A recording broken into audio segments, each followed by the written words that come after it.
আসসালামু আলাইকুম। আজকে বেসিক্যালি দ্রাব্যতা গুণফল, আয়নিক গুণফল মানে কেএসপি কেআইপি আর বোর্ডে যে অদক্ষেপের অঙ্কগুলো আসে আর বইয়ের ভিতরে যে ক্যালাসিত হবে কিনা সেই এইগুলা সেটা নিয়ে আলোচনা করবো। তাহলে প্রথমে আসা যাক দ্রাব্যতা আসলে কি, দ্রাব্যতা বলতে কী বোঝায়। আচ্ছা, নর্মালি আমরা যদি চিন্তা করি যে ঘনমাত্রা, দ্রাব্যতা আসলে ঘনমাত্রা ছাড়া আর কিছুই না, কিন্তু যে কোনো ঘনমাত্রা আমরা দ্রাব্যতা বলতে পারি না। মানে একটা বিশেষ ধরনের ঘনমাত্রা হচ্ছে দ্রাব্যতা। মানে কথাটা যদি আমি এভাবে বলি, একটা পাত্রে ধরা যাক যে একটা পাত্র ছিল, এটা একটা পাত্র, এটা একটা, মানে এই পাত্র ধরলাম হইতেছে আমি 100 গ্রাম দ্রাবক, সে 100 গ্রাম ইস্টো, এটাও সে তাই আছে 100 গ্রাম ইস্টো। ওকে, তাহলে তিনটা পাত্রেই 100 গ্রাম দ্রাবক মানে 100 গ্রাম পানি আছে ধরে নিলাম আমি। এখন হচ্ছে যে ধরলাম, মানে এই যে একটা তাপমাত্রা ধরলাম, এটা 25 ডিগ্রি সেলসিয়াস তাপমাত্রায়, মানে আমার এখন রুমের যে টেম্পারেচার আছে অত নাই, হয়তো বা 20 থেকে 21 টেম্পারেচার মতো আছে, ধরলাম এত আছে। এখন সে এটাই বললাম যে এই 25 ডিগ্রি সেলসিয়াস তাপমাত্রায় 100 গ্রাম পানি সর্বোচ্চ 36 গ্রাম খাবার লবণ সোডিয়াম ক্লোরাইড নিতে পারে, 36 গ্রাম নিতে পারে। এখন ধরলাম আমি এই পাত্রে আমি 36 গ্রামই দিলাম খাবার লবণ, এটাই সে আমি দিলাম 20, এটাই সে আমি দিলাম 40। তাহলে খেয়াল করো যে 100 গ্রামের ভিতরে 36 নিতে পারে, আমি 36 দিছি। আর সেটার বলা হয় সম্পৃক্ত দ্রবণ, মানে নির্দিষ্ট তাপমাত্রায় যতটুকু দ্রাবক সর্বোচ্চ যে পরিমাণ দ্রবণ নিতে পারে, যদি সেই পরিমাণ উপস্থিত থাকে সেটা হচ্ছে সম্পৃক্ত দ্রবণ। যেমন এখানে সর্বোচ্চ নিতে পারে আমি বলছি কত, 36 গ্রাম খাবার লবণ, এখানে 36 আমি দেওয়া হয়েছে, তার মানে এটা সম্পৃক্ত। এখানে বেশি দেওয়া হয়েছে, তার মানে সেটা অতিপৃক্ত, মানে নিচতলানে আকারে জমা পড়ে থাকবো, এইভাবে জমা পড়ে থাকবো। আর এটা আবার কি আরও নিতে পারে, তার মানে অসম্পৃক্ত। তাহলে এখান থেকে আমি তিনটা দ্রবণ দেখতে পাইতেছি। এটা হচ্ছে কি আমার অসম্পৃক্ত, এটা হচ্ছে অসম্পৃক্ত, লিখলাম না। আর এটা কি তাইলে সম্পৃক্ত, এটা সম্পৃক্ত। আর এটা হচ্ছে অতিপৃক্ত মানে নিচে জমা করে থাকবো। তাহলে খেয়াল করো। আর ঘনমাত্রা মানে কি, নির্দিষ্ট একটা পরিমাণে কতটুকু থাকে। যেমন দ্রব বাই দ্রাবক যদি আমরা বলি, ঘনমাত্রা নর্মালি দ্রব বাই দ্রাবক। এখন এইটাও কিন্তু দ্রব বাই দ্রাবক কত, 20/100, এটাই কত 36/100, 36/100 মানে 36 গ্রাম বাই 100 গ্রাম পানি, এটাই কত 40/100। তাহলে খেয়াল করো এই যে 20/100, 36/100, 40/100 তিনটাই কিন্তু ঘনমাত্রা কি পরিমাণ দ্রব আছে। কিন্তু স্পেশালি এই সম্পৃক্ত দ্রবণের যে ঘনমাত্রাটা, সেটা আমরা বলি দ্রাব্যতা। তো সেটা আমরা কি বলতেছি, দ্রাব্যতা। তার মানে অনেককে যদি জিজ্ঞাসা করা হয় যে দ্রাব্যতা কাকে বলে, মানে সহজভাবে বলে যে 100 গ্রাম দ্রাবকে যে পরিমাণ দ্রব থাকে সেটা হচ্ছে দ্রাব্যতা। কথাটা কিন্তু একটু ভুল আছে, 100 গ্রাম দ্রাবকে না, আসলে এটা একটা ঘনমাত্রা। বলা হইব যে নির্দিষ্ট তাপমাত্রায় নির্দিষ্ট একটা ঘনমাত্রা, সম্পৃক্ত দ্রবণের ঘনমাত্রাকে দ্রাব্যতা বলে। কারণ এটা আমি 100 গ্রাম দ্রাবক না বলে আমি 1 লিটার বলতে পারি। ধরো সাপোজ 1 লিটার পানিতে 2 মোল সোডিয়াম ক্লোরাইড নিতে পারে, তাহলে তুমি 2 মোলে যদি দাও, তাহলে সেটা কি দ্রাব্যতা কত, তার 2 মোল পার লিটার। অর্থাৎ দ্রাব্যতা হইতে পারে আমার গ্রাম একক হইতে পারে, মোল পার লিটার একক হইতে পারে, গ্রাম পার লিটার হইতে পারে। যেমন সে এখানে বললাম আমি 1 লিটার পানি, ধরে 1 লিটার পানি 200 গ্রাম খাবার লবণ নিতে পারে, তাহলে দ্রাব্যতা কত, 200 গ্রাম পার লিটার। তাহলে দ্রাব্যতা বিষয়টা বোঝা গেছে কিনা, নমস্কার, বুঝে না, উল্টা দিক থেকে ধরতেছে। আচ্ছা, তাহলে এটা হচ্ছে একটা ঘনমাত্রা, এটা একটা ঘনমাত্রা। তবে সম্পৃক্ত অবস্থার যে ঘনমাত্রা সেটা হচ্ছে আমার দ্রাব্যতা। অন্যগুলা কিন্তু দ্রাব্যতা না, শুধু ঘনমাত্রা। তাহলে দ্রাব্যতা কি একটা ঘনমাত্রা, সম্পৃক্ত দ্রবণের ঘনমাত্রা। এখন আসি, যদি আমার বলে যে দ্রাব্যতা কত, নর্মালি আমি বলছি হইতে পারে কি গ্রাম পার 100 গ্রাম, মানে এটা আমরা মূলত 100 গ্রাম পানিতে বোঝাই যে 100 গ্রাম পানিতে কতটুকু থাকে। যেমন 100 গ্রাম পানিতে খাবার লবণ ধরো 25 ডিগ্রি সেলসিয়াস তাপমাত্রায় 36 গ্রাম নিতে পারে, তাহলে খাবার লবণের দ্রাব্যতা কত, 36। পরীক্ষায় যদি আসে যে খাবার লবণের দ্রাব্যতা 36 বলতে কি বোঝায়, আমি বলতে পারি 100 গ্রাম পানিতে 36 গ্রাম লবণ দ্রবীভূত হয়ে সম্পৃক্ত দ্রবণ তৈরি করে, এটা আমি বলতে পারি। অথবা আমি কিন্তু এভাবে বলতে পারি যে 100 গ্রাম পানি বলতে কি 100 গ্রাম দ্রাবক, তাই না, 100 গ্রাম দ্রাবক আর 36 গ্রাম দ্রব। তাহলে কথাটা আমি এভাবে বলতে পারতাম যে 136 গ্রাম দ্রবণে 36 গ্রাম দ্রব হলে সম্পৃক্ত হয়, এটাকেই বলে 36 গ্রাম দ্রাব্যতা। অর্থাৎ খ নম্বর অনুধাবনমূলক প্রশ্ন আসে যে সোডিয়াম ক্লোরাইডের নির্দিষ্ট টেম্পারেচার বলতে হবে। কারণ খেয়াল করো 25 ডিগ্রি সেলসিয়াস তাপমাত্রায় এই পানিটা যদি 36 গ্রাম নিতে পারে, ধরো 40 কিন্তু তত নিতে পারবে না, কম বেশি মানে আরও ধারণ ক্ষমতা বৃদ্ধি পাবে। মানে এই পানির যে ক্যাপাসিটি আছে এই তাপমাত্রায় যদি থাকে 36, অন্য তাপমাত্রায় সেটা চেঞ্জ হইব, তাপমাত্রার সাথে ক্যাপাসিটি চেঞ্জ হয়, তাপমাত্রার সাথে দ্রাব্যতাও চেঞ্জ হয়, দ্রাব্যতা গুণফলও চেঞ্জ হয়, সেটা পরে আসতেছি। তাইলে আমি বলতে পারি 136 গ্রাম দ্রবণে যদি 36 গ্রাম দ্রব থাকে তাহলে দ্রাব্যতা 36। অথবা আমি বলতে পারি 100 গ্রাম দ্রাবকে যদি 36 গ্রাম দ্রব থাকে দ্রাব্যতা 36। অর্থাৎ এটা তো আমরা জানি যে দ্রবণ ইজ ইকুয়াল টু দ্রব প্লাস দ্রাবক। তাহলে আমি কী বলতে চাইছি সেটা মনে বোঝা গেছে। এখন দ্রাব্যতা আসলে যে কীরকম প্রশ্ন আসে সেটা যদি আসি, সহজভাবে বললে 100 গ্রাম দ্রবকে কী পরিমাণ দ্রব, অথবা 1 লিটার দ্রবণে কী পরিমাণ দ্রব, অথবা 1 লিটার দ্রবণে কত মোল পরিমাণ দ্রব, এইটাই আমার দ্রাব্যতা। যেমন অঙ্কের ক্ষেত্রে যদি খেয়াল করি, ফোকাস করি সেখানে 25 ডিগ্রি সেলসিয়াস তাপমাত্রায় 150 গ্রাম সম্পৃক্ত দ্রবণে, এটা কি বলছে দ্রবণ, দ্রবণ এটা কিন্তু দ্রাবক বলা নাই, আমি বলছি 100 গ্রাম দ্রাবকে, এখানে বলছে দ্রবণে 25 গ্রাম দ্রব দ্রবীয়তা আছে, ওই তাপমাত্রায় দ্রবটির দ্রাব্যতা কত, আচ্ছা দ্রাব্যতা মানে সলিবিলিটি এস নির্ণয় করতে বলছে। এখন বলা আছে কি 150 গ্রাম দ্রবণ আছে 25 গ্রাম দ্রব, তাহলে খেয়াল করো তো 150 গ্রাম দ্রবণ, দ্রবণ দ্রবণ আছে 150 গ্রাম, 150 গ্রাম দ্রবণ এটা, আর দ্রব বলছে কত 25, দ্রব কত 25 গ্রাম, তাহলে 50 থেকে 25 বিয়োগ করলে 125 না, 125 গ্রাম দ্রাবক না। এখন আমি বলছি কি 100 গ্রাম দ্রাবকে যে পরিমাণ দ্রব সেটাই কি দ্রাব্যতা, এখন 125 গ্রামে 25, তার মানে 125 গ্রাম দ্রাবকে, 125 গ্রাম দ্রাবকে দ্রব কত 25 গ্রাম, তাহলে 100 গ্রামে কত হইব 25 ইন্টু 100 ভাগ 125, 25 ইন্টু 100 ভাগ 125 গ্রাম, এই ক্যালকুলেশন করলে পাইতেছি 25 ইন্টু 100 মুখোমুখি করে ভাগ 125 কত আসতেছে 20, কত আসতেছে এখানে 20, এই যে 20 অ্যান্সার হইতেছে 20, তাহলে দ্রাব্যতা কত 20। এই সূত্রের কোনো বালাইয়ের কোনো দরকারই নাই, এম কি কনফিউশন, আর কেউ যদি সূত্র দেয় একই কথা, এটা দ্রবর ভর বাই দ্রাবকের ভর ইন্টু 100, যৌগিক নিয়মে করবো আমরা যে 125 গ্রাম দ্রাবকে দ্রব আছে 25 গ্রাম, 100 গ্রামে কত আছে শেষ, এরকম যে কোনো দ্রাব্যতা আমরা নির্ণয় করতে পারি। ওকে, তাহলে এখন আসি, এখন আমি কিন্তু একটা কথা বলছি যে তাপমাত্রার সাথে দ্রাব্যতার পরিবর্তন, অর্থাৎ ধরতে পারি আমি যে 25 ডিগ্রি সেলসিয়াস তাপমাত্রায় ধরো তোমার হইতেছে 25 গ্রাম দ্রাবক, 25 গ্রাম দ্রাবক তোমার 5 গ্রাম দ্রবণে সে খুশি থাকে, অর্থাৎ সে সম্পৃক্ত 25 গ্রামে 5 গ্রাম দ্রবণ নিতে পারে সে, তাহলে এই যে বললাম যে ধরো 25 ডিগ্রি সেলসিয়াস তাপমাত্রায় এই দ্রাবকটা 25 গ্রাম দ্রাবক 5 গ্রাম দ্রবণে সে খুশি থাকতে পারে, অর্থাৎ সে সম্পৃক্ত, মানে কমও নাই বেশিও নাই, সে সম্পৃক্ত অবস্থায়, তাহলে তার দ্রাব্যতা কত 5 না, সরি 5 না, কারণ 25 গ্রাম হইতেছে কত 5, তাহলে 100তে কত হইব যে 25 হইতেছে 25 গ্রাম নিতে পারে হইতেছে 5, তাহলে 100 নিতে পারবে কত 5 ইন্টু 100 ভাগ কত 25 কিলো সেলসিয়াস তাপমাত্রায় সে দ্রাব্যতা হচ্ছে 20, কিন্তু এখন তাপমাত্রা যদি বাড়ে, ধরো এই 25 গ্রাম দ্রাবকই আগে কিন্তু 5 গ্রাম দ্রবণে এসে খুশি ছিল, অর্থাৎ সম্পৃক্ত অবস্থায় ছিল 5 গ্রাম দ্রবতেই, কিন্তু তাপমাত্রা যদি বাড়ে যদি 40 হয় তাহলে কিন্তু দেখা যাবে তখন মনে করো নিতে পারে 7 গ্রাম, তাহলে আগে ছিল 5 কিন্তু এখন নিতে পারতেছে কত 7, তাহলে কি সে সম্পৃক্ত থাকলো থাকলো না, কারণ হইতেছে 25 থেকে যখন 40 নিয়ে হইতেছে তখন তার ক্যাপাসিটি বাইরে যাইতেছে, ধারণ ক্ষমতা বাড়তেছে, তখন সে নিতে পারতেছে ধরো 40 ডিগ্রি সেলসিয়াসে তখন সে নিতে পারতেছে 7 গ্রাম, সেই দ্রাবক কিন্তু 25 আছে, অর্থাৎ দ্রাবকের পরিমাণ 25 গ্রাম দ্রাবকই আছে, শুধু দ্রবক সে নিতে পারে এখন 7 গ্রাম, আর আগে নিতে পারতো 5 গ্রাম, তাহলে আমি এইভাবে বলতে পারি যে 40 ডিগ্রিতে যদি থাকে 7 সম্পৃক্ত আর 25 ডিগ্রিতে কিন্তু সে 5 সম্পৃক্ত, তাহলে তাপমাত্রার সাথে দ্রাব্যতা কিন্তু চেঞ্জ হইতেছে, তার মানে আমি যদি 40 ডিগ্রি থেকে 25 ডিগ্রিতে নিয়ে আসি 7 থেকে 5 বিয়োগ করলে কত হয় 2 গ্রাম, 2 গ্রাম কি তলা নিয়ে আকারে জমা থাকবো না, এখানে এই দ্রবণটা তুমি এখানে নিয়ে আসো, এখানে ছিল 7 গ্রাম এখানে হয় 5 গ্রাম, তাহলে 2 গ্রাম তো নিচে এরকম করে জমা থাকবো, মানে অদক্ষেপ পড়বো বা ক্যালাসিত পড়বো, সেই রিলেটেড প্রশ্ন আসতে পারে। যেমন এই যে এই প্রশ্নটা যদি দেখি খুবই সহজে করার চেষ্টা করবো, জাস্ট যে 25 ডিগ্রি সেলসিয়াস তাপমাত্রায় 25 গ্রাম অসম্পৃক্ত দ্রবণকে বাষ্পীভূত করতে 5 গ্রাম দ্রব পাওয়া গেল। আচ্ছা, এটা যে কথাটা বলতেছিলাম ক্যালাসিত, সেটা এটা পরে আসি, ক্যালাসিত মেনলি হইতেছি যে এই প্রশ্নটা আসবো আমরা 25 ডিগ্রি সেলসিয়াস ও 35 ডিগ্রি সেলসিয়াস তাপমাত্রায় কোনো দ্রব্যের দ্রাব্যতা যথাক্রম 40-60, অর্থাৎ 25 ডিগ্রি যদি আমরা নেই সে 100 গ্রাম পানিতে থাকতে পারে 40 গ্রাম, আর যদি 35 ডিগ্রিতে যাই 100 থাকতে পারে 60 গ্রাম, মানে ক্যাপাসিটি বাইরে যায়। 25 যদি সে 40 না খুশি থাকে, 35 তো সে 40 না খুশি থাকবে না, তার 60 দরকার, 60 গ্রাম দ্রব দরকার। এখন বলছে 35 ডিগ্রি সেলসিয়াস তাপমাত্রায় 100 গ্রাম সম্পৃক্ত দ্রবণকে 25 ডিগ্রি সেলসিয়াস তাপমাত্রায় শীতল করতে কত গ্রাম দ্রব ক্যালাসিত হবে, খেয়াল করি এই যে 35 ডিগ্রি সেলসিয়াস তাপমাত্রায় 60 দ্রাব্যতা ছিল না, তার মানে এখানে কত আর 100 গ্রাম দ্রবণ বলছে, খেয়াল করো 35 ডিগ্রি সেলসিয়াস তাপমাত্রায় দ্রাব্যতা 60 মানে হচ্ছে, আমি যদি লিখি যে 35 ডিগ্রি সেলসিয়াস তাপমাত্রা 35, এখানে দ্রাব্যতা কত বলা আছে, দ্রাব্যতা বলা আছে 60, দ্রাব্যতা আছে কত 60, এখন দ্রাব্যতা 60 মানে কি 100 গ্রাম দ্রাবকে 100 গ্রাম দ্রাবকে দ্রব 60 গ্রাম।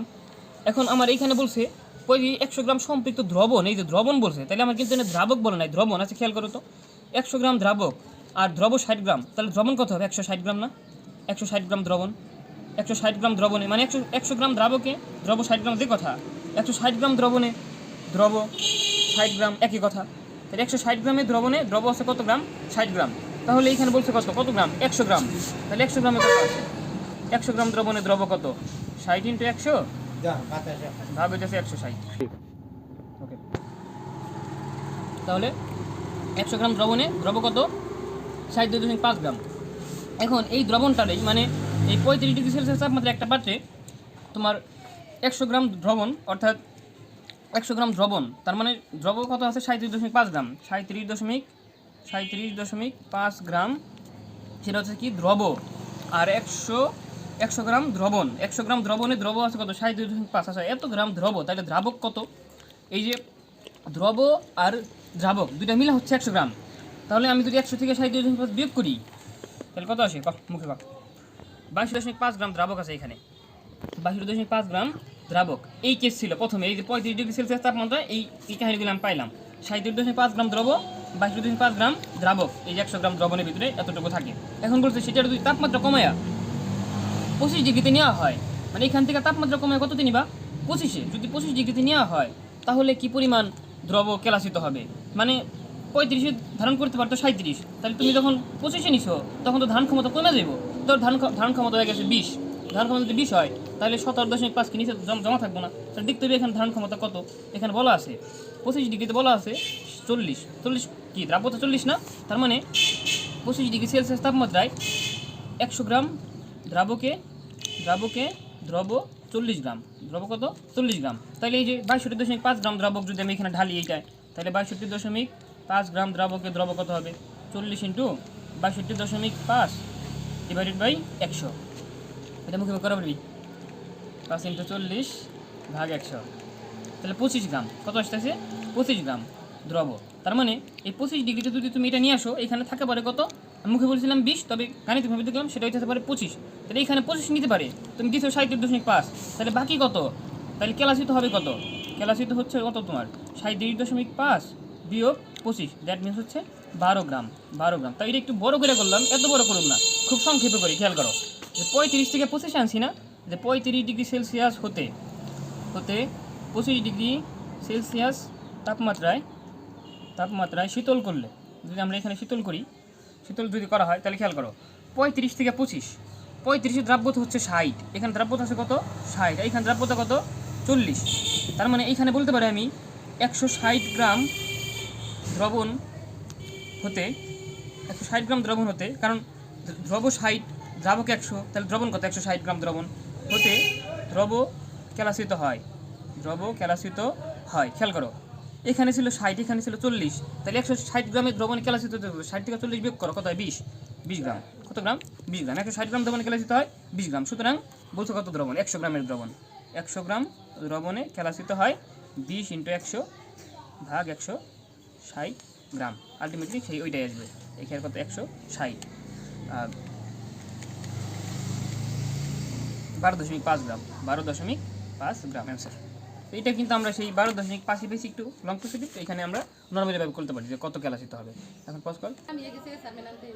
ওকে, তাহলে দেখো, আর এখন কেএসপির অত মানে ডিপলি যাইতেছি না, তবে কয়েকটা কথা যেগুলো না বললেই নয়, যে দ্রাব্যতা গুণফল শুধুমাত্র প্রযোজ্য হইতেছে মৃদু তড়িৎ বিশ্লেষণের জন্য, অর্থাৎ যেগুলা খুব স্বল্প মাত্রায় আয়নিত হয়। কারণ যদি অনেক মাত্রায় যদি আয়নিত হয়ে যায় তাহলে সেটার গুণফল কেমন নির্ণয় করা, মানে যেটা খুবই অল্প মাত্রায় আয়নিত হয় সেই সব মৃদু তড়িৎ বিশ্লেষণের জন্যই কেএসপি দ্রাব্যতা গুণফল প্রয়োগ করা যায়। এখন কেএসপির যদি আমি নর্মালি বলি যে কেএসপি আসলে কীরকম বিষয়টা, জাস্ট মানে এই যে কোনো একটা লবণ মৃদু তড়িৎ বিশ্লেষণ যদি আমরা দ্রবণ আয়নিত করি, তখন যে আয়নগুলো পাওয়া যায় এদের যে মোলার ঘনমাত্রার গুণফল যথোপযুক্ত ঘাতসহ, তার মানে হচ্ছে দ্রাব্যতা। অর্থাৎ আমি যেমন সিলভার প্লেটে ভাঙছি, এটা তো প্লাস, অনেকে এই ভাঙাটাই বুঝি না। ভাঙাটা যদি দেখা যায় যেমন অ্যালুমিনিয়াম অক্সাইড, একটা অ্যালুমিনিয়াম অক্সাইড Al2O3, এটা আমি আর ওইভাবে লিখি অ্যালুমিনিয়াম অক্সাইড দুটোটা কীভাবে হয় খেয়াল করো। অ্যালুমিনিয়ামের যদি 3 ওর কাছে যায়, অক্সিজেন যদি 2 ওর কাছে আসে, তাহলে খেয়াল করো তো এটা যদি আমরা ভাঙি, এটার ভাঙলে পাওয়া যাবে অ্যালুমিনিয়াম কয়টা আছে? 2টা আছে না? 2টা অ্যালুমিনিয়াম কত দুদিন কাজ করছে? 3 কাজ করছে না? তার মানে 2টা অ্যালুমিনিয়াম 3 প্লাস 3টা অক্সিজেন 2 - 1 পাওয়া যাবে। অর্থাৎ এই সংখ্যাটা যেটা আছে সেটা সামনে বসবো, এই যে 3-এর এই যে সামনে বসবো। যেমন আমি আরেকটা যদি দেখাই, আমি FeOH3, এটা অনেকে ভুল করি, তাহলে খেয়াল করি এই যে N আছে কত 1, তাহলে আয়রনের সামনে 1 দাও, দিলেও জানা দিলেও তা প্লাস। হাইড্রোক্সাইডের নিচে আছে কত 3 দাও, 3 হয়েছে। এখন খেয়াল করো প্লাস মাইনাস বসাও, আয়রনের প্লাস কত 3 প্লাস, কারণ ওর কাছে এটা আছে, তাহলে আয়রনের মাথায় দাও 3 প্লাস, আর হাইড্রোক্সাইডের কত 1, তার মানে কত -1, এই যে -1। যেমন এই ক্ষেত্রে অ্যালুমিনিয়ামের নিচে আছে কত 2, এর সামনে দিছি 2, অক্সিজেন নিচে আছে কত 3, সামনে দিছি 3। এখন অ্যালুমিনিয়ামের চার্জ কত বসবো? অ্যালুমিনিয়ামের চার্জ থাকে পরের ডাই যে ওর কাছে 3, তাই মাথায় বসবো 3। অক্সিজেন চার্জ কত এখানে 2, আমরা জানি অক্সিজেন -4, এই যে -4। এটা আমরা জাস্ট নর্মালি জানতে পারি যে অ্যালুমিনিয়াম কত 13 নম্বর মৌল, প্রোটন থাকে 13টা, যখন যৌগ গঠন করে তখন 3টা ইলেকট্রন ত্যাগ করে, তাই 3+। অক্সিজেন কি করে? 2টা গ্রহণ করে, তাই 2-, এরকম করে ভাঙা হয়। যেমন এখানে সিলভার ক্লোরাইড আমি ভাঙাটা দেখাইলাম। যেমন এখানে আমি যদি বলি যে বেরিলিয়াম সালফেট, BaSO4। এখন খেয়াল করো সালফেটের যোজনী হচ্ছে 2, তার কাছে বুঝবো বেরিলিয়ামের যোজনী কত 2, তাহলে 2 দিয়ে আলটিমেটলি কাটা যায় এরকম থাকে BaSO4। তাহলে এটা যখন আমরা ভাঙুম তখন আমি কি বলছি NO1 আছে, তাহলে খালি বেরিলিয়াম লেখো প্লাস এনে সালফেটের নিচে কিছু নাই, শুধু সালফেট লেখো। এখন বেরিলিয়ামের যোজনী কত, এর কাছে 2 ছিল না, তাহলে মাথায় লেখো 2 প্লাস। সালফেটের যোজনী কত 2 ছিল না, এর মাথায় লেখো 2 মাইনাস। আর আমরা যারা পড়ি অন্তত একটু ভালো মতো কেমিস্ট্রি তার আগে থেকে জানি যে সালফেট হইতেছে SO4 2 মাইনাস হয়, তারপর বেরিলিয়াম হইতেছে 2 প্লাস হয়, আয়রন হইতেছে কি 2 প্লাস হইতে পারে অথবা 3 প্লাস হইতে পারে, সিলভার অলওয়েজ কি হয় সিলভার প্লাস হয়, ক্লোরিন অলওয়েজ কি হয় ক্লোরিন মাইনাস, এগুলো আমরা জানি এমনি তো, ঠিক আছে। তাহলে এটা ভাঙা। এখন এই দ্রবণটা ভাঙার পরে এদের যে মোলার ঘনমাত্রা গুণফল, মানে কোনো একটা লবণে তুমি দ্রবীভূত করছো মৃদুতর বিশ্লেষ্য, তাদের যে তুমি এই যে ক্যাটায়ন অ্যানায়ন পাইবা, তাদের মোলার ঘনমাত্রার গুণফল হচ্ছে দ্রাব্যতা গুণফল। অর্থাৎ এটার সিলভার প্লাস না, মোলার ঘনমাত্রা কি আমরা এইভাবে লিখি না, এইভাবে লিখিত এভাবে তো লিখি। আবার মানে থার্ড ব্র্যাকেট যে কোনো কিছু, থার্ড ব্র্যাকেট ঘোড়ার ডিমের মোলার ঘনমাত্রা, third bracket chloride ion molar ঘনমাত্রা। তাহলে এখানে খেয়াল করি, তাহলে এই যে মোলার ঘনমাত্রা গুণফল যথোপযুক্ত ঘাত সহ এখানে কয়টা আছে, একটা আছে না, এক। ক্লোরিন কয়টা আছে, একটা আছে না, এক। এই ঘাত সহ এটার নাম হচ্ছে কেএসপি বা দ্রাব্যতা গুণফল। এখন আমি এটা তো এক হয়ে গেল, আমি আরেকটা দেখাই। ধরো জিঙ্ক হাইড্রোক্সাইড মৃদু তৈরি বিশ্লেষণের জন্য হইতে হয়, সব জন্য তুমি প্রয়োগ করতে পারবো না। আর পরীক্ষায় তো ওইভাবেই দিয়ে দিব, জিঙ্ক 2 প্লাস 2OH মাইনাস। ভাঙছে কেমনে, জিঙ্কের নিচে 1 সামনে 1, এই যে 2 প্লাস সামনে গেছে, আবার এই 2 যেখানে আছে সামনে হাইড্রোক্সাইড মাইনাস, এটা আমার বুঝে যাব। এখন তাহলে এই যেখানে আমি যদি কেএসপি লিখি, এদের মোলার ঘনমাত্রা গুণফল, এখানে একটা জিঙ্ক 2 প্লাস লিখলাম, জিঙ্ক 2 প্লাস, হাইড্রোক্সাইড করে আছে 2টা আছে না, তার মানে একটা OH মাইনাস আবার আর একটা OH মাইনাস, 2টা মোলার ঘনমাত্রা গুণফল, ঠিক আছে। আমরা এইভাবে না লিখে আমরা সরাসরি লিখতে পারি জিঙ্ক 2 প্লাস আর এই যে OH মাইনাস 2টা আছে যেহেতু OH মাইনাস স্কোয়ার, তার মানে এই যে আয়নগুলোর গুণফল তাদের যে শক যেটা থাকবো, মোলার ঘনমাত্রা যেটা থাকবো ঘাত, সেটা ঘাতে উন্নীত করে দেবো আমরা। যেমন এখানে 1, এই যে ঘাতে বসে 1, এখানে আসলে কত 2, এখানে থাকবো কত 2। তাহলে আমি যদি বলি এটাকে যদি আমি বলি FeOH3, এটা আশা করি এখন করা যাইব। FeOH3 যদি আমরা ভাঙি তাহলে কী পাওয়া যাইব, আয়রন 3 প্লাস 3OH মাইনাস। তাহলে এটার কেএসপি কীভাবে লিখবো, কেএসপি লিখবো আয়রন 3 প্লাস আর OH মাইনাসের মাথায় বুঝবো কত 3, কারণ এখানে আছে 3, এইটা আমার কেএসপি। এখন যদি আমরা দ্রাব্যতার মাধ্যমে ডিফাইন করতে যাই, কেএসপি মানে দ্রাব্যতার মাধ্যমে যদি আনতে যাই, এবি টাইপ এবি 3 টাইপ এরকম অনেকগুলো আসে, আমি দেখাই জাস্ট দ্রাব্যতার মাধ্যমে কীভাবে আসে। যেমন আমি যদি বলতাম এটার দ্রাব্যতা এস, এটা থেকে এটা কয় মোল পাওয়া যাচ্ছে 1 মোল, এটার দ্রাব্যতা এস। এটা থেকে এইটা কত মোল পাওয়া যাচ্ছে 3 মোল, এর সামনে 3 আছে না, 3 মোল, তাহলে এটা দ্রাব্যতা হবে 3S। এখন খেয়াল করো তো Fe3+-এর আর দ্রাব্যতা মানে আমি বলছি কি একটা ঘনমাত্রা, আর এটা দ্বারা কি বোঝায় মোলার ঘনমাত্রা। তাহলে এখানে Fe3+-এর মোলার ঘনমাত্রা কত S, এটার জায়গায় আমি লিখলাম S ইন্টু OH মাইনাসের মোলার ঘনমাত্রা গুণফল কত 3S। এই যে মোলার ঘনমাত্রা কত 3S না, এটা যদি S হয় তাহলে এটা 3S, কারণ 1 মোল এটা থেকে পাওয়া যাচ্ছে 3 মোল, তাহলে ঘনমাত্রা এটা যদি 1, এটা ঘনমাত্রা হবে 3, এটা 1 মোল হলে এটা 3 মোলার, এটা S হলে এটা 3S। তাহলে এটা কত বসালাম আমি 3S, তার মাথায় আছে কত 3, তাহলে কত আসতেছে S ইন্টু 27S3, তার মানে 27S⁴ এরকম করে আসতেছে। এটা বলে অনেকে বলে যে AB3 টাইপ, AB3 টাইপের হইব 27S⁴। আবার অনেকে বলে AB2 টাইপ, এরকম করে তুমি নিজেই ভাঙো। এই যে এরকম করে AB2 বলছে না, দেখো তো এ আছে কয়টা, একটাই লেখো, প্লাস বি আছে কয়টা, দুইটা বি লেখো। এখন এর মাথায় যেটা থাকবো সেটা আছে এখানে আছে 2, তার মানে এর মাথায় বসবো 2 প্লাস, আর এই বির এখানে কিছু নাই, তার মানে বির মাথায় হচ্ছে শুধু মাইনাস। এখন ভাঙছো, এখন ভাঙিয়া তুমি নিজেই করতে পারবা যে কেএসপি হচ্ছে এখানে যে A2 প্লাস বি মাইনাস তার স্কোয়ার। এখন দেখো তো এটা তো এস, এটাও কত এস, এটা কত 2S, তাহলে A2 প্লাস এস বসাও, বি মাইনাস জায়গায় 2S বসাও, উপর স্কোয়ার, তাহলে দেখো তো কী আসে S ইন্টু 2S স্কোয়ার কত আসে 4S কিউব। সহজ হয়ে গেল, যে কোনো টাইপ ব্যবহার করতে পারতেছি। এখন AB2 টাইপ হলো এটা, তার মানে AB2 টাইপের একটা লবণের দ্রাব্যতা কত 4S3, দ্রাব্যতা গুণফল কত 4S3, যেখানে এস হইতেছে দ্রাব্যতা, এস হচ্ছে কি দ্রাব্যতা, আর কেএসপি কি সলিবিলিটি প্রোডাক্ট, মানে দ্রাব্যতা গুণফল কেএসপি, এটা দ্রাব্যতা গুণফল, এস হইতেছে দ্রাব্যতা। তাহলে AB2 টাইপ বলতে আমি কী বুঝাইলাম, যেমন ধরো পরীক্ষায় আছে সে ফর জিঙ্ক ক্লোরাইড ZnCl2, এই যে AB2 টাইপ, এটা দ্রাব্যতা তুমি যদি করো 4S3 পাইবা। কেমনে ভাঙো, এটারে জিঙ্ক 2 প্লাস 2Cl মাইনাস, এটা তো এস, এটা কত এস, এটা কত 2S, তাহলে কেএসপি আমি কি বলছি, এই যে জিঙ্ক 2 প্লাস মোলার ঘনমাত্রা ইন্টু ক্লোরাইড মাইনাস সামনে যেটা আছে মাথায় দাও, তাহলে থাকে কত এস ইন্টু 2S স্কোয়ার, এই 4S² ইন্টু এই যে 4S3। তাহলে যে কোনোটা আশা করি এখন নিজে করতে পারবো।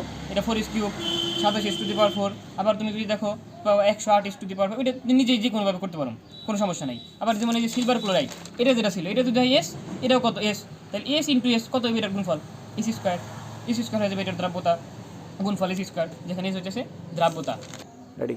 ওকে, তাহলে দেখো এরকম প্রশ্ন আসে যে 25 ডিগ্রি সেলসিয়াস তাপমাত্রায় বেরিলিয়াম সালফেট দ্রাব্যতা গুণফল এত বলতে কি বোঝায়, এরকম প্রশ্ন আসতে পারে। আমরা বলতে পারি কি দ্রাব্যতা গুণফল মানে কি, এই যে এই বেরিলিয়াম সালফেট দ্রবীভূত করলে বলতে পারি কি আমি যে, প্রশ্নটা খেয়াল করো যে 25 ডিগ্রি সেলসিয়াস তাপমাত্রায় বেরিলিয়াম সালফেট দ্রাব্যতা গুণফল এত বলতে কি বোঝায়, তার মানে এটার দ্রাব্যতা আসলে কি হয়, বেরিলিয়াম 2 প্লাস 2 SO4 2 মাইনাস, তাই 2 নাই এখানে, কারণ এখানে তো একটাই আছে না সালফেট, একটাই আছে SO4 2 মাইনাস। তাহলে আমরা বলতে পারি যে 25 ডিগ্রি সেলসিয়াস তাপমাত্রায় বেরিলিয়াম সালফেটের দ্রাব্যতা গুণফল এত বলতে বোঝায় 25 ডিগ্রি সেলসিয়াস তাপমাত্রায় যে লবণ দ্রবীভূত হয়ে বেরিলিয়াম 2 প্লাস ও সালফেট আয়ন উৎপন্ন করে তাদের মোলার ঘনমাত্রা গুণফল উপযুক্ত ঘাত, এখানে উপযুক্ত ঘাত তো 1 বলার দরকার নাই, তাদের মোলার ঘনমাত্রা গুণফল অত, অর্থাৎ এই যেরকম করে যে এত তাপমাত্রায় বেরিলিয়াম প্রতি লিটার সম্পৃক্ত জলীয় দ্রবণে সৃষ্ট আয়ন দ্বয় যেমন বেরিলিয়াম আয়ন এবং সালফেট আয়নের মোল এককে মানে মোলার ঘনমাত্রার গুণফলের মান এত হয়। শেষ, এটা আমরা বলতে পারি। এখানে খ নাম্বার অনুধাবনমূলক প্রশ্ন আসতে পারে,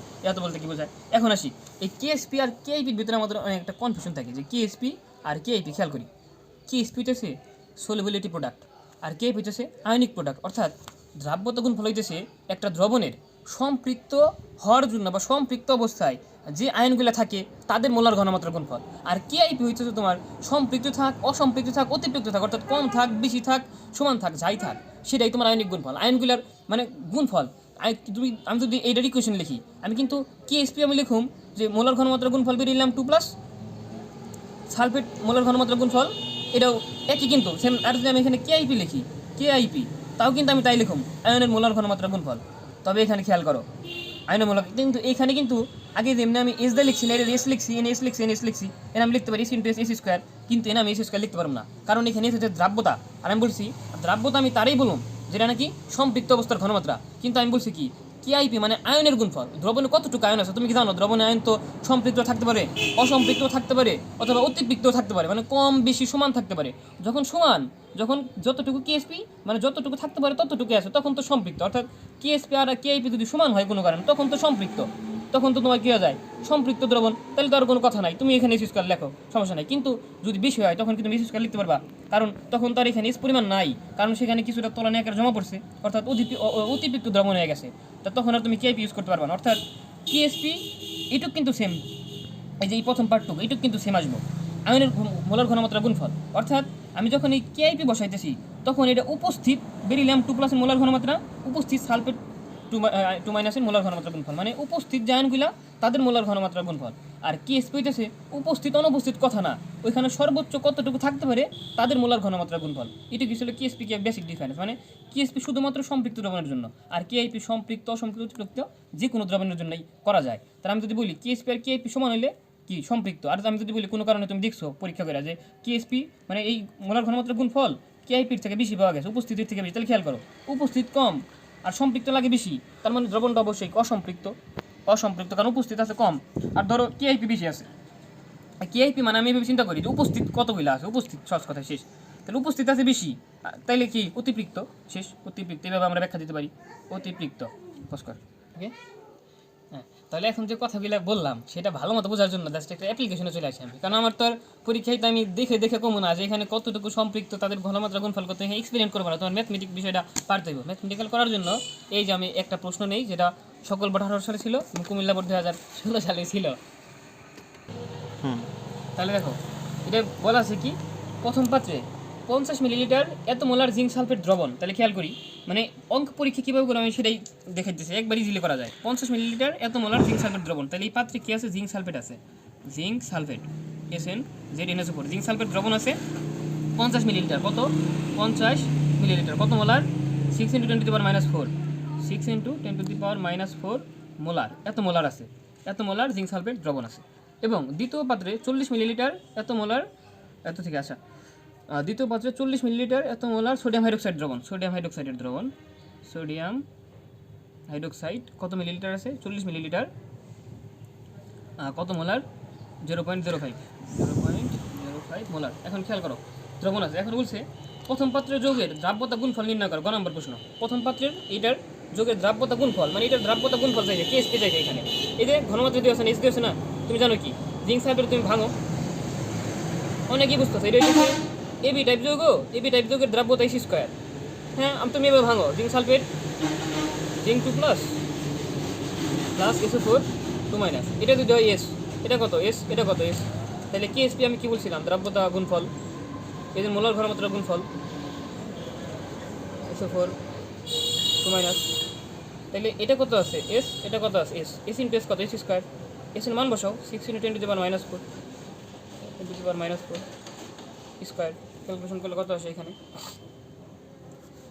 36 × 10⁻⁸, 36 এমনি করা যেত 10⁻⁸। ঘনমাত্রা কত, মোল পার লিটার না, এটা যেহেতু স্কোয়ার আছে আবার, তাহলে মোল স্কোয়ার পার লিটার স্কোয়ার, ঠিক আছে অ্যান্সার। দেখো লিখলো চলে না লিখলো চলে, দ্রাব্যতা গুণফল শেষ, এটা ঘ নম্বর প্রশ্ন ছিল। এখন ঘ নম্বর প্রশ্ন এখানে আমার মূলত মেইন টপিক, মানে কি পারি আমরা প্রথম পাত্র দ্বিতীয় পাত্র যৌগের দ্রবণ দুটিকে একত্রে মিশ্রিত করলে অধক্ষেপ সৃষ্টি হবে, অর্থাৎ এই দুইটারে যদি একত্রে মিশ্রিত করে একটা পাত্রে নাও যদি বড় পাত্রে, তাহলে এখানে কি আছে জিঙ্ক সালফেট আছে, জিঙ্ক সালফেট আছে প্লাস হইতেছে এখানে সোডিয়াম হাইড্রোক্সাইড আছে। এখানে খেয়াল করো জিঙ্ক সালফেট সোডিয়াম হাইড্রোক্সাইড বিক্রিয়া করে কি তৈরি করে, দেখো এখানে কার অধক্ষেপ দেওয়া আছে কেএসপি, যার কেএসপি দেওয়া থাকবো, সহজ কথা এটা পরে আসি, তাহলে বিক্রিয়া যদি আমি কমপ্লিট করি, এখান থেকে zinc hydroxide plus sodium sulphate NH4, এই বিক্রিয়াটা সংঘটিত। এই যে জিঙ্ক হাইড্রোক্সাইড আছে না, এর অধক্ষেপ পড়বে কিনা যাচাই করতে বলছে। আর পরীক্ষা সহজ কথা, যার কেএসপি দেওয়া থাকবো তার কেআইপি বের করবো, যদি কেআইপির মান বেশি হয় অধক্ষেপ পড়বো, যদি কমায় পড়বো না, সহজ কথা শেষ। এখানে কার কেআইপি দেওয়া আছে, কেএসপি দেওয়া আছে জিঙ্ক হাইড্রোক্সাইডের, তাহলে আমার টার্গেট কি, জিঙ্ক হাইড্রোক্সাইডের কেএসপি দেওয়া আছে, আমি বের করলাম কেআইপি, যদি কেআইপি বেশি হয় অধক্ষেপ পড়বো, যদি কেআইপি কম হয় অধক্ষেপ পড়বো না। এখন কথা হচ্ছে জিঙ্ক হাইড্রোক্সাইডের তুমি কেআইপি বের করবা, এটা কেমনে বের করবো আমি জিঙ্ক হাইড্রোক্সাইডের কেআইপি, সহজ কথায় আসি।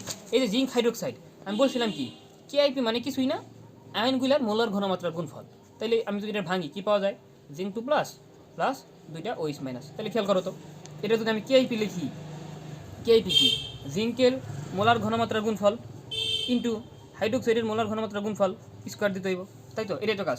এখন খেয়াল করো জিঙ্কের মোলার ঘনমাত্রার গুণফল হাইড্রোক্সাইড মোলার ঘনমাত্রা স্কোয়ার। এখন জিঙ্কের মোলার ঘনমাত্রার গুণফল তুমি জানো না, হাইড্রোক্সাইডের জানো না, তবে দেখো এই যে জিঙ্ক যেটা আসছে, এই যে পাত্রে যে জিঙ্ক আসলো সেটা কি এই পাত্রে ছিল না, তাহলে এই পাত্রের জিঙ্কের যদি তুমি যে মোলার ঘনমাত্রা তুমি মিশ্রণে নিছো, তাহলে মিশ্রণে এটা কিন্তু মিশ্রিত হওয়ার পরে, এটা কিন্তু তোমার মিশ্রিত হওয়ার পরের ঘটনা, তাইলে মিশ্রণে তোমার জিঙ্ক 2 প্লাসের এই থার্ড ব্র্যাকেট এই মানটা বের করা দরকার, এই মানটা বের করা দরকার। তাহলে খেয়াল করো খুবই সহজ, আমরা মিশ্রণে কীভাবে বের করতে পারি, দেখো মিশ্রণে জিঙ্ক 2 প্লাস, এই টেকনিক ফলো করো, জাস্ট দাগ দিবা।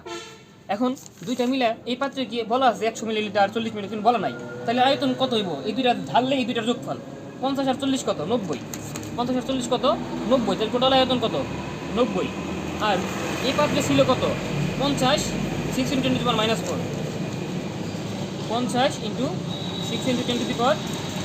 জিঙ্ক আছে কয়টা, একটাই আছে এখানে, ইন্টু 1। অনেকে বুঝতেছে না যে এটা কীভাবে আসলো, এটা যদি আমি দেখি আসলে কীভাবে আসে। মিশ্রণে জিঙ্ক 2 প্লাসের মোলার ঘনমাত্রা তুমি বের করতেছো না, সূত্র জানো, লক্ষ্যকরণের সূত্র V1S1 = V2S2। তাহলে দেখো টোটাল পাত্রে তুমি ঘনমাত্রা নির্ণয়, এটা তুমি নির্ণয়, এটা ধরো S টোটাল, তাহলে এটা কত V টোটাল, তাহলে S টোটাল কত আসতেছে V2S2 divided by V total, এই যে V টোটাল আমার 90, আর V2S2 ধরতে বলতে তোমার আমি এখানে এই দুইটা বোঝাইছি। অর্থাৎ এই সূত্র বাদ তুমি সহজভাবে মনে রাখতে পারো এইভাবে, যে পাত্র থেকে আসবো তাদের আয়তন আর গুণফল মোলার ঘনমাত্রা আমি গুণ করবো ইন্টু কয়টা আছে, জিঙ্ক আছে কয়টা, একটা, দুইটা থাকতো তাহলে আমি এখানে 2 গুণ দিতাম, ডিভাইডেড বাই টোটাল আয়তন কত 50 আর 40 কত হয় 90, তাই 90। তাহলে এটা ক্যালকুলেশন করলে আমি এখানে কত পাইতেছি, যদি এখানে ক্যালকুলেশন করি তাহলে এখানে জিঙ্ক 2 প্লাসের মোলার ঘনমাত্রা আমি পাচ্ছি হইতেছে 3.33 × 10⁻⁴ মোলার। একইভাবে আমি যদি OH মাইনাসের বের করি, খেয়াল করো ওই সূত্র বাদ আমার টেকনিক খেয়াল করো, নিশ্চয়ই টোটাল আয়তন 90 শেষ। এখন যে পাত্র থেকে আসে তাদের দুইটার গুণফল, এই যে এই পাত্র থেকে আসে 40 আর 0.05 গুণ করো, 40 × 0.05। এখন ওই পাত্রে দেখো তো হাইড্রোক্সাইড কয়টা ছিল, একটাই ছিল, যদি এখানে দুইটা থাকতো ধরো ম্যাগনেসিয়াম হাইড্রোক্সাইড 2 হতো, তাহলে আমি 2 গুণ দিতাম, যদি একটাই ছিল তাই 1 গুণ দিলেও যা না দিলেও তা, কোনো পার্থক্য আসবে না, খুব একটা কি কোনো পার্থক্য আসবে না। এটা মান পাইতেছো 0.0222 মোলার। এখন তুমি ওই যে কেআইপি ইকুয়েশন বসাই দাও, কেআইপি সূত্র যেটা শিখছো, জিঙ্ক 2 প্লাস আর OH মাইনাস তার স্কোয়ার, তাহলে এই যে এখানে জিঙ্ক 2 প্লাসের কত আছে 3.33 ইন্টু 10⁻⁻4 আর ও স্পাইনাসের আছে কত 0.022 স্কোয়ার। এটা ক্যালকুলেশন করলে এখানে আসতেছে হইতেছে 1 ইন্টু 10⁻⁻17।